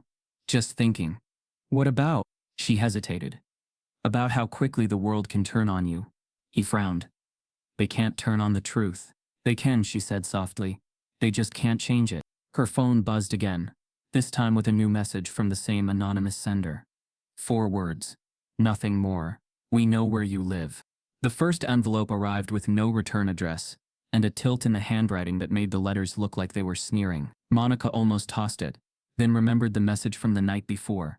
"We know where you live," and slit the flap with the butter knife because opening it with her fingers felt too intimate. The paper smelled faintly of cologne and printer ink. "Stop pimping your kid's brain for clicks. Real geniuses don't have mothers who beg their way into Harvard. Everyone knows you people lie." She read it twice, then folded it back along the creases, as if putting it away neatly could reduce its harm. Caleb wandered into the kitchen in socks, half asleep, and reached for the cereal box. She slid the letter beneath a grocery flyer before he could see it.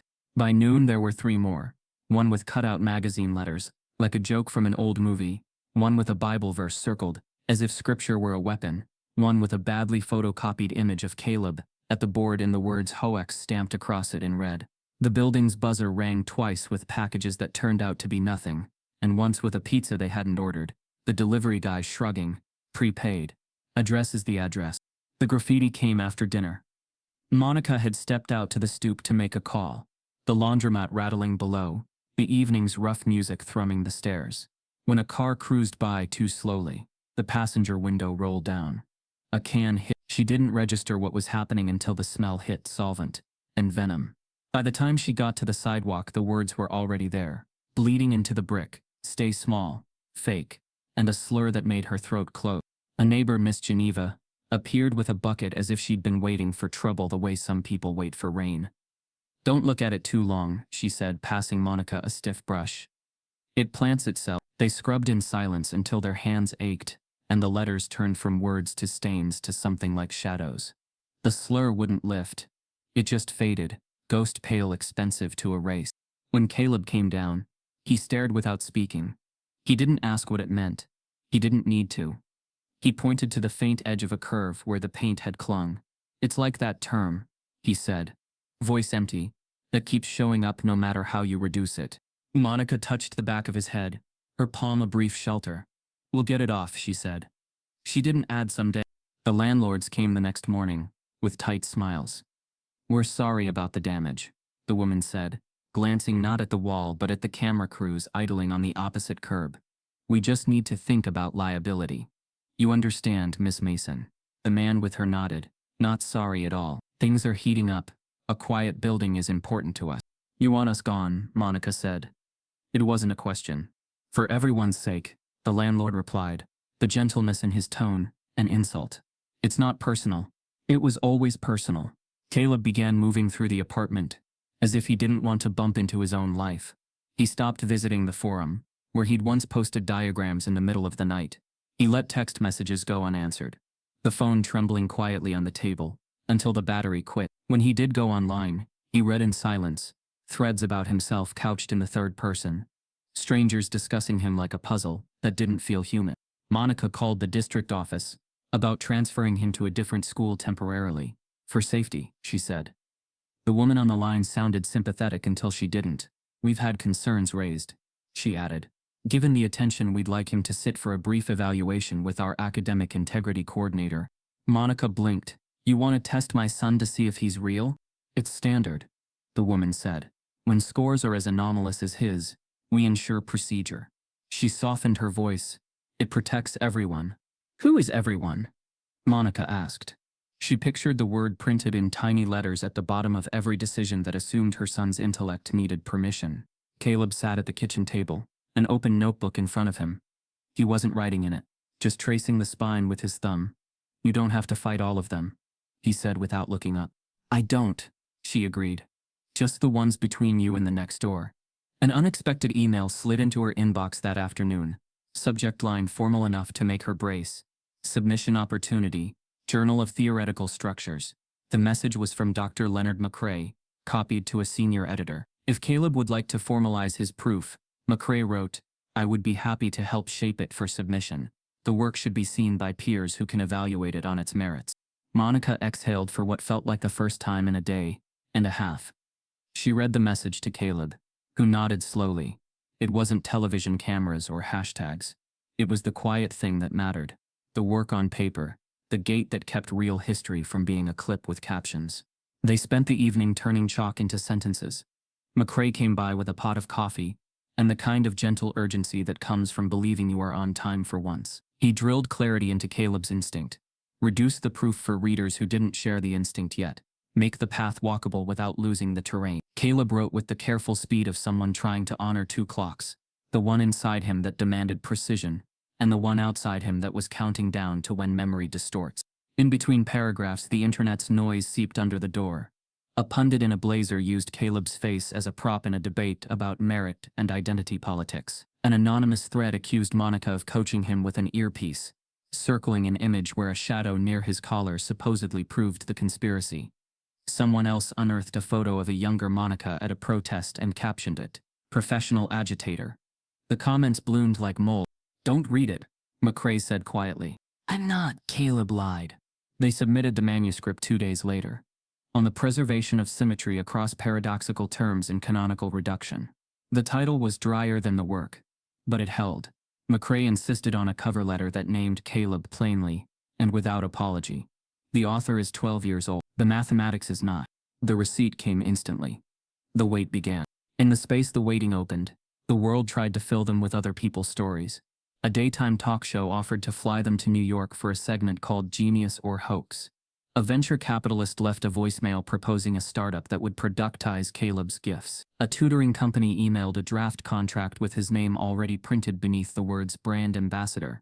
Monica deleted them all like she was batting at gnats. At midnight, when the building was finally quiet, Caleb went downstairs to the laundromat with his notebook balanced on a laundry basket. The machines were half asleep, the humming a low lullaby. He sat on the cracked plastic chair by the change machine and opened to the page with the final line. He traced the proof with his finger, not because he doubted it, but because moving through it calmed him. Out in the world, strangers argued about whether he existed. In here, the math made him real. Miss Geneva shuffled in with a bag of quarters and a robe that had stars printed down the sleeves. "Baby Einstein," she said, "you look like you forgot where you put your joy." He tried a smile.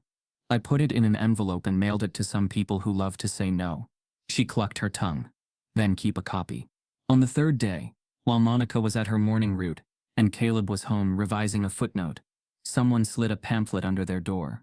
It was glossy, embossed, official seeming. The Harvard Alumni Trust for Youth Advancement. Inside was a letter praising Caleb's potential and offering structural support to shepherd his talent responsibly. It read like generosity until the last paragraph. Given the author's youth, the trust recommends partnering with a senior academic to guard against reputational missteps. We can arrange Professor Whitmore's involvement immediately. The final sentence. This is how serious work becomes permanent. Caleb stared at the letter until the words blurred. Partnering sounded like a handshake that hides a cuff. He slid it into the drawer with the unopened hate mail. When Monica came home and read it, her lip curled. "They're offering you a babysitter who keeps the keys." The announcement from the district came the same afternoon. A mandatory enrichment evaluation scheduled for Friday at 9 a.m. "Routine," the email said. "Non-invasive." At the bottom, a smiley face emoji accidentally pasted in by some administrative assistant. Monica laughed in disbelief, then didn't. The journal's decision arrived on a Thursday evening, when the sky was the color of hospital walls. The subject line was polite, like a closed door. Decision on manuscript JTS 8492. Monica's stomach dipped as if an elevator had moved without warning. She called for Caleb. He padded into the kitchen, hair wild from an afternoon nap, and stood beside her as she clicked. "Dear Mr. Mason, we appreciate the opportunity to review your manuscript. While the argument is intriguing, reviewers have raised substantial concerns. Reviewer 1 notes insufficient novelty relative to established approaches. Reviewer 2 questions whether the work's presentation meets professional standards. Reviewer 3 raises doubts about the author's independent capacity to produce work of this scope at his stated age. Given these concerns, we are unable to offer publication at this time.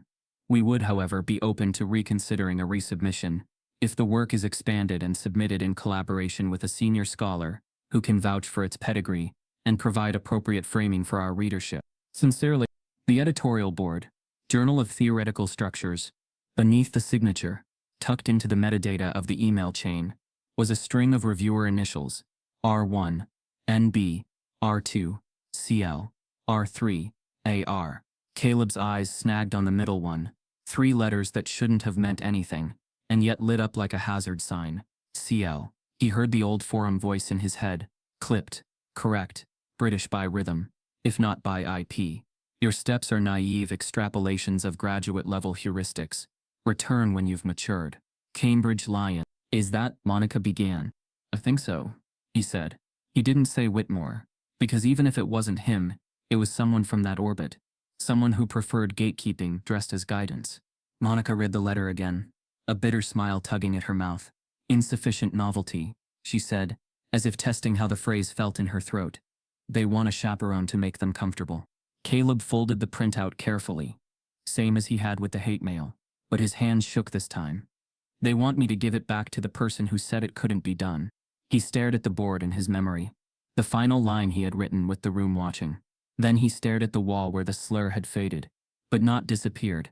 He felt both truths at once. The proof was solid. The world was not. He slid the rejection into the drawer with the pamphlet and the letters, as if keeping the harm in one place might keep it from multiplying. Monica rested her hand on his shoulder. We keep moving, she said. Door by door. He nodded, though in his chest something had slowed, the rhythm out of time. He opened his notebook to the clean page he saved for beginnings, and couldn't make his hand start. The next email pinged before the drawer fully closed. A terse line from the journal's managing editor. For clarity, publication will only be reconsidered if Professor Whitmore is listed as senior co-author. The email from the journal was still open on Monica's screen when the knock came. Not the tentative tap of a neighbor, but a confident rhythm that suggested the person on the other side was used to entering rooms where doors had stayed closed. Monica hesitated, then opened to a small procession, a woman with silver locks and courtroom posture, a man in a charcoal peacoat carrying a leather folio, a younger woman balancing two cardboard trays of coffee, and behind them, two others whose faces were faintly familiar from alumni magazines and commencement stages. Miss Mason? The woman asked, offering her hand. I'm Dr. Sienna Cole, class of '98. Mathematics, then law. We saw the decision. We're here to help. We're with the Harvard Black Alumni Coalition. The words landed like a chair being pulled out for someone who'd been standing too long. Monica stepped back. Come in, she said. We don't have much space. We're good at making space, the man in the peacoat said, smiling as he set the folio on the table. Jordan Ellison, class of '05. I build companies now. This is Rev Patrice Lang. '02, Dr. Mariah Greer. Statistician 10, and attorney Damon Wells. Caleb hovered in the doorway to his room, uncertain. Sienna caught his eye and softened. Hi, Caleb. We're not here to take anything. We're here to act. They claimed whatever seats were available. A split vinyl chair, the low couch, the edge of the counter. The coffee tray thunked down beside the laptop. Damon slid a business card across the table. Civil rights, defamation, academic misconduct. The card felt like armor. Sienna glanced at the open email. They're asking you to list Whitmore as senior co-author. She exhaled through her nose. Of course they are. Is that normal? Caleb asked. It's old, Sienna said. Which is different. Jordan leaned forward. We're organizing something public. A symposium. Not a circus. A real, rigorous, open blackboard session. Independent scholars. Transparent review. No gatekeepers in shadows. We'll stream it. If your proof holds, the world will watch it hold. Monica folded her arms, protective and wary. And if the world watches them tear him down, then they'll have to do it in the light, Mariah said. We're done with whispers. Reverend Lang's voice carried the steady warmth of someone used to rooms full of fear. There's also your safety. We'll cover a hotel under an assumed name until this calms. We can speak to your landlord, and to the district. Damon's already drafted letters on both. Damon nodded, sliding 2 envelopes from his folio like cards in a clean hand. Caleb stared at the laptop screen. The line about professional standards, the insinuation braided into the syntax. What if I'm tired? He asked, surprising himself. What if I don't want to prove it again just because they didn't like how it looked the first time? No one rushed to answer. Sienna took a beat. Then we stop, she said. We push back on the harassment. We find you quiet. This is not an obligation. It is an option. The question is, do you want the math to live outside this email? Caleb rubbed his thumb along the notebook's spine, the page edges soft as cloth. I want the math to live, he said. I don't want to live in a fight. Then, let us hold some of it, Jordan said. You hold the proof. We hold the room. The plan took shape quickly. The way good plans do when people have rehearsed them in their heads a long time. The venue would be Memorial Hall Annex. A space large enough for bodies and cameras, small enough to feel like a seminar instead of a spectacle. The panel would be heavy and diverse. Dr. Chase, but also Dr. Annika Rhodes, a Fields Medal laureate who'd grown up in New Orleans and never forgot what it felt like to be told to aim lower. If she said yes, the air would change. Mariah would gather a squad of young statisticians to live-check claims on tablets. Reverend Lang would coordinate a pastoral care room nearby, a place to sit if the noise broke over Caleb too hard. Damon would file an ethics complaint with the Journal about reviewer 2's conflict of interest. The initials CL might be coincidence, but coincidence deserved daylight. Sienna tapped the table, choosing her words. We also need to anticipate the smear. They'll say you didn't write it. They'll call you coached. They'll drag Baltimore into it. Your address, your school, your mother's job. We're going to preempt that. A public statement, signed by us, not you, outlining the framework, open proof, independent validation, and the expectation of decency. We say the quiet part out loud. This is about race and power as much as it is about math. We name it so they can't pretend they're not doing it. Monica's eyes shone, relief layered with dread. Thank you, she said, the words small for the size of what she meant. Caleb cleared his throat. If Dr. Rhodes says no, she won't, Jordan said, but not with bravado. He'd already texted her. 3 dots pulsed on his phone like a heartbeat. A minute later, it buzzed. He read, then looked up, grinning for the first time that day. She's in, she says, and I quote, put a fresh box of chalk on the table and make them stop talking long enough for the math to breathe. Something unclenched in the room. Even the hum of the laundromat below sounded less like a warning, and more like a metronome. The unexpected twist arrived that evening in an email from an anonymous address with a single sentence in the body. I was reviewer 1. He was brilliant. Attached a PDF, the blinded peer reviews from the Journal, not the summaries the board had sent. Monica hesitated, then opened it, bracing for a trap. The first review was labeled R1. The tone was rigorous, direct, and unmistakably generous. The manuscript presents a non-trivial continuation of a canonical reduction long treated as terminal. Novelty is evident in the preservation of a neglected symmetry. The author's youth is irrelevant to the mathematics and should be treated as such. At the bottom, initials and Monica read it twice. Nora, she whispered. Caleb blinked. From the lecture? A second email arrived minutes later. This one from a new burner. It's me. I can't attach my name yet without consequences. But I'll testify at the symposium if needed. I'm sorry for the room. It wasn't ready for you. The signature line was empty. The courage was not. Sienna studied the review. Jaw setting. So the board cherry-picked the hostile one, and disguised the supportive one. Good. We'll use this. We won't burn Nora if she's not ready. But if they accuse you of fabrication, we show that an internal reviewer endorsed your methods sight unseen. Caleb stared at the sentence. The author's youth is irrelevant to the mathematics, like a window he hadn't known he needed. The week compressed. The coalition moved like a river, finding its natural bed. Press advisories were drafted with minimalist language. No hype, just time, place, purpose. Halverson, seeing which way the wind turned, offered the university's technical team to handle streaming to ensure accuracy. Damon accepted with a lawyer's smile that said he'd take the help and keep the receipts. Ashley Reed, the teaching fellow who had delivered the microaggression from the aisle, requested a private meeting. Monica stiffened, but agreed. In the annex lobby, Ashley twisted her lanyard like a rosary. I was wrong, she said without preamble. I thought I was protecting order. I was protecting the wrong thing. She slid a thumb drive across the table. Internal memo. Professor Whitmore circulated it last semester. Discourage alternative framings in open lectures. Defer to canonical methods to preserve coherence. It's not a smoking gun. It's a pattern. Sienna accepted the drive with a nod that didn't let Ashley off the hook. Thank you, she said. Next step is using your voice, not just your files. Ashley nodded, eyes wet. I will. At the symposium. On the record. Caleb said little, conserving himself like light. In the motel room, the coalition booked under a bland alias. He stood at the small desk and practiced speaking the proof aloud.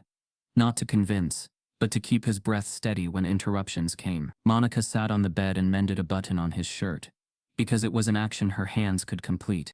On the morning of the symposium, the annex filled before the doors officially opened. Lines formed outside, cameras bristled like a field of reeds.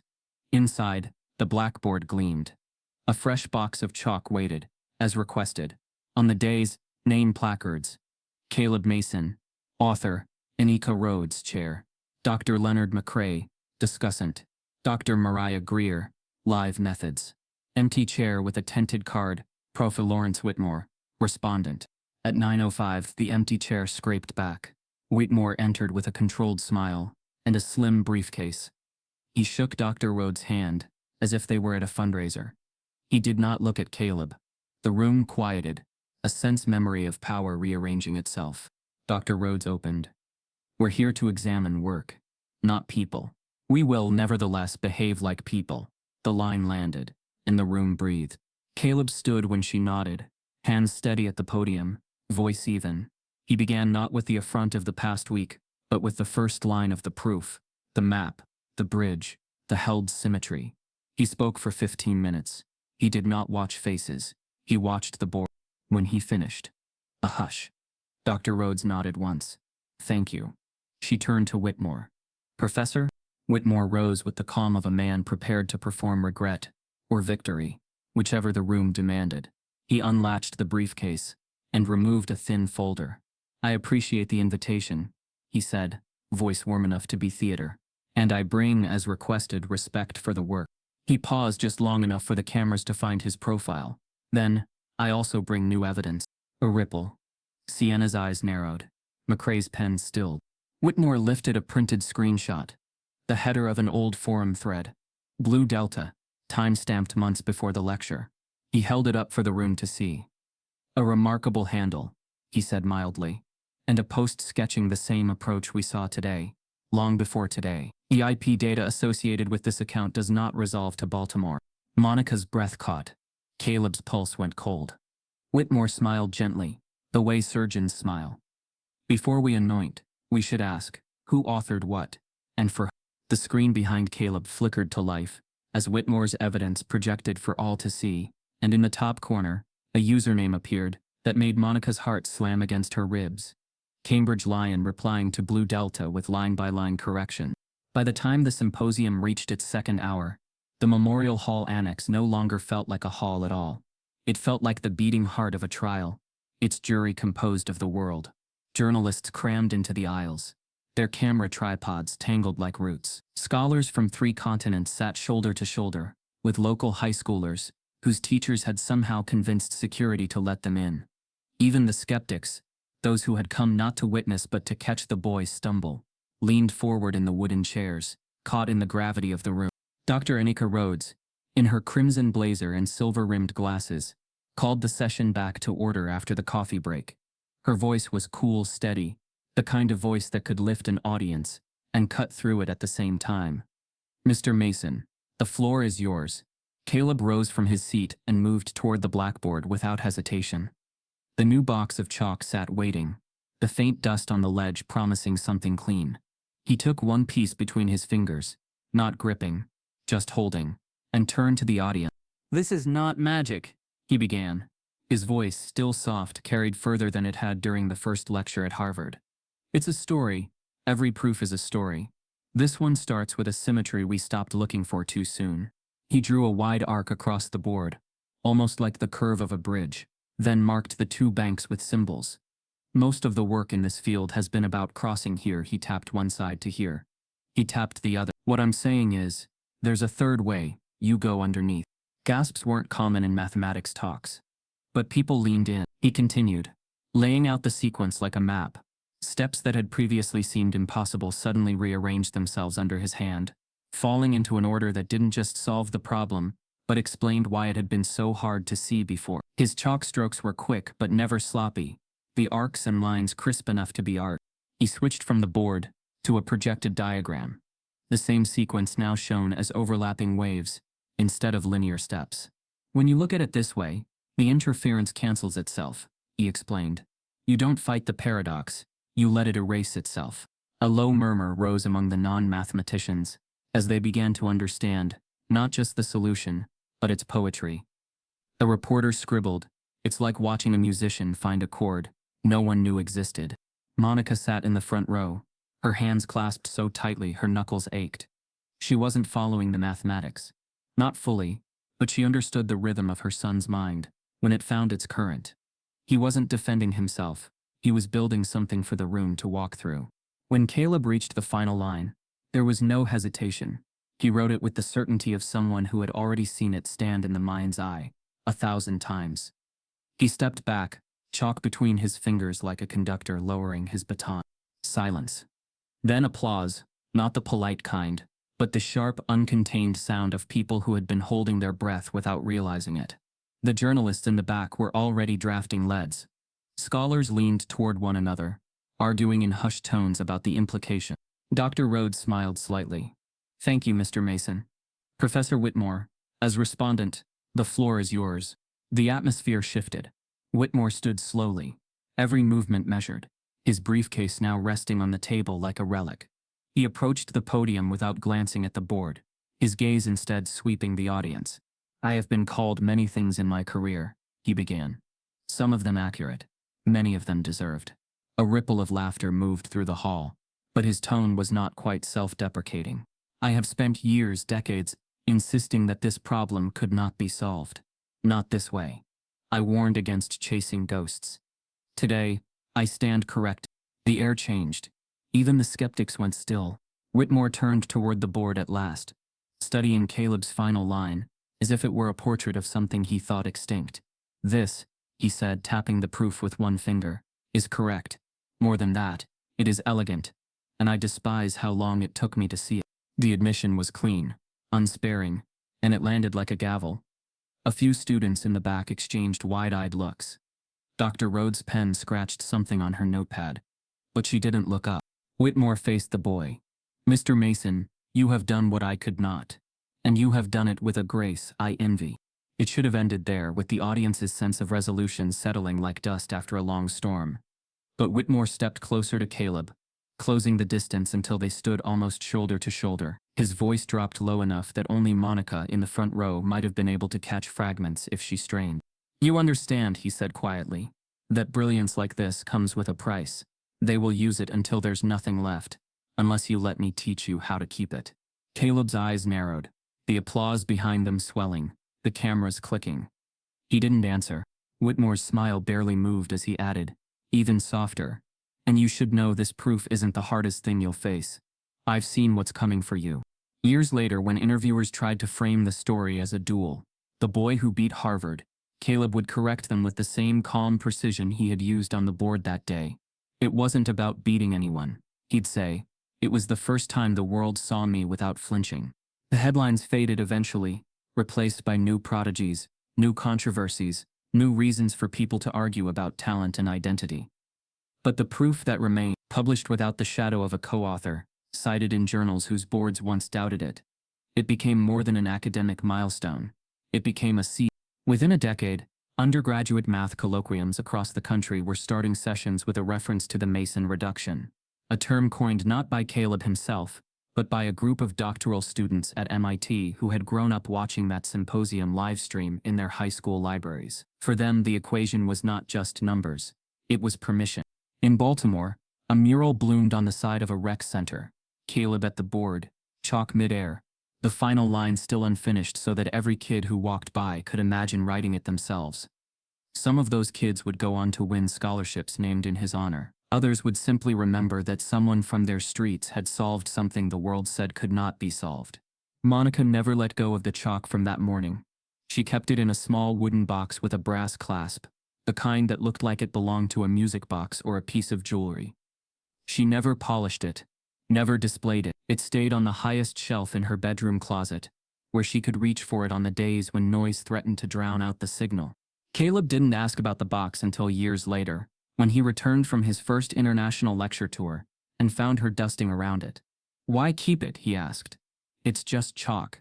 It's the first thing they couldn't take from you," Monica said simply. "So I kept it safe." Time moved.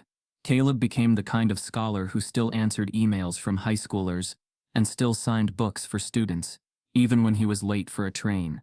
He kept his lectures open to the public whenever he could, remembering how a seat in the back of a room had once been his only ticket in.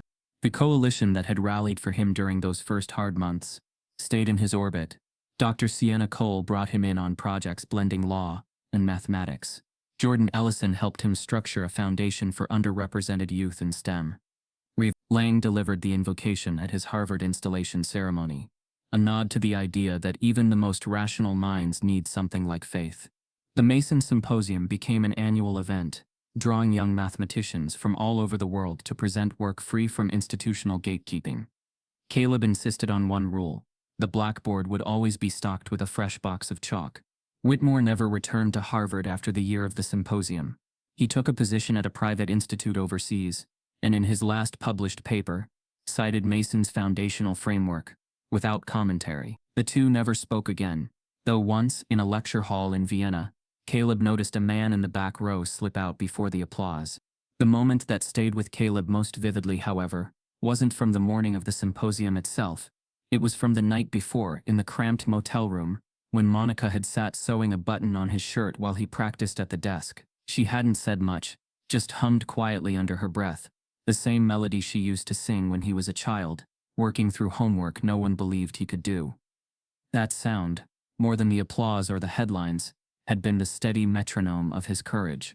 And so it was, years later, that he stood at the front of Sanders Theater, now wearing the title Professor Caleb Mason in the course catalog, about to give his first official lecture at Harvard. The hall was full. Students, faculty, a few alumni who had come just to see the kid all grown up. The hum of anticipation was the same as he remembered, though the air felt different now. He scanned the front row, and there he saw him, a small black boy, maybe 10, wearing a pressed shirt 2 sizes too big, and sneakers with the soles beginning to fray. His eyes were wide, not with awe, but with the sharp focus Caleb knew by heart. The boy's notebook was already open, pencil poised. Caleb smiled, not the smile of victory, but of recognition. He reached into his pocket, feeling the worn edge of the old wooden box his mother had given him that morning, and thought, "Your turn." No one should have to choose between their dignity and their dreams. If you believe every voice